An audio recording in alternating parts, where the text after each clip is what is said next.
Ang forecast po kasi makakaranas po tayo ng mga pag-uulan. Although ito pong si Emong ay humina po at naging na po itong severe tropical storm habang tumatawid po ito sa kabundukan ng Cordillera Administrative Region. So ibig sabihin parang malaking bagay itong mga bulubundukin nung nakapaligid dito sa Ilocos Norte, Ma'am Cynthia. Opo, at ito nga po yung pagbaybay niya ay humina po siya. So sana po talagang humina na ng tuluyan at nang hindi naman po tayo masyadong maapektuhan na. Gayunpaman, kahit medyo humihina po siya, ang babala po ng bagyo bilang 3 ay nananatiling nakataas po dito sa probinsya natin sa Ilocos Norte. Okay. Sana nga hindi masyadong malakas. Pero sa inyong palagay, ma'am, sa tingin niyo po sa forecast, makaranas ba ng malakas na ulan dito sa Ilocos Norte, ma'am? Based po dun sa experience natin, pag nandito po siya sa kalupaan, hindi po nakakaranas po tayo ng pag-uulan, pero mas matindi po kasi yung pag-uulan na nararanasan natin during habagat kapag ang bagyo po ay nasa hilaga natin o nandito sa may area ng Calayan. So maaari pong pag umakyat siya pataas, mas makakaranas po tayo ng mga pag-uulan. Kung halimbawa, yung habagat tapos yung tropical storm, parang hugutin niya ay itong habagat para mas kumbaga marami yung tubig or mas malakas yung ulan, Engineer Cynthia, ma'am. Oo po, nai-enhance niya po yung habagat. Okay. Hanggang ngayon, ma'am, hanggang kailan kaya tayo makaranas itong matinding ulan?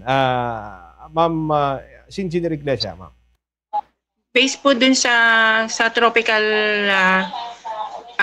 advisory po natin, tropical cyclone advisory or heavy rainfall advisory, ngayon po hanggang bukas makakaranas po tayo ng mga malalakas na pag-ulan at bukas hanggang sa susunod na araw at sa linggo po medyo okay na po yung uulan pa rin po pero mas mahina na po yung ulan na mararanasan natin.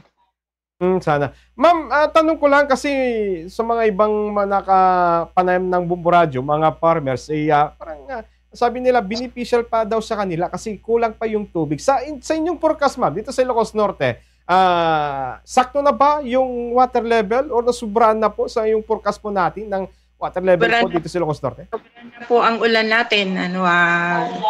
Mataas na po kaysa sa normal ang ating ulan at medyo saturated na po yung ating kalupaan. Subalit nagkakaroon po kasi tayo ng pag-init.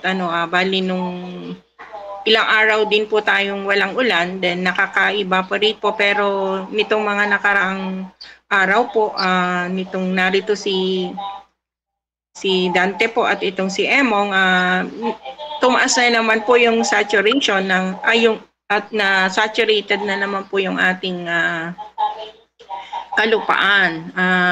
Subalit hindi po kasi pare-pareho ang simula ng mga pagtatanim ng ating farmers. Yung nasa eastern side po ay nauna po silang magtanim at yung mga nasa western side po ay nahuli naman magtanim. Kaya makikita po natin na ngayon pa lang sila nagsisimulang mag-transplant po ng kanilang mga seedlings.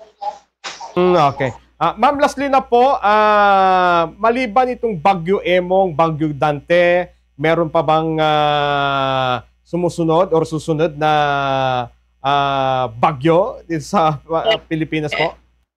Meron pong nakapila, bali. Ngayon po ay 3 itong ating mga weather system dito at isang magandang po dun kasi is medyo hindi naman nakakalakas ng ganun yung ating bagyo kapag marami sila. Medyo nahahati po yung impact po. Pero ganun pa man, parang sobra na po kasi yung ulan natin, so hindi rin po maganda para sa atin pero ganun pa man, kailangan po tayo maghanda at meron na naman pong isang bagyo na nandyan po sa may Pacific Ocean. Possible by August, papasok na naman sa Philippine Area of Responsibility. Ma'am Iglesia. Opo, dapat po bantayan natin. Maaari pong pumasok na rin ito at sa bagay, malayo pa po ito pero paghandaan na rin po natin itong mga bagyo na ito kasi tagbagyo naman po talaga dito sa lugar natin at tag-ulan. Ma'am, maraming salamat po. Maliban po kung meron pa kayong ipapayo sa mga kababayan po natin. Go ahead, Engineer Cynthia.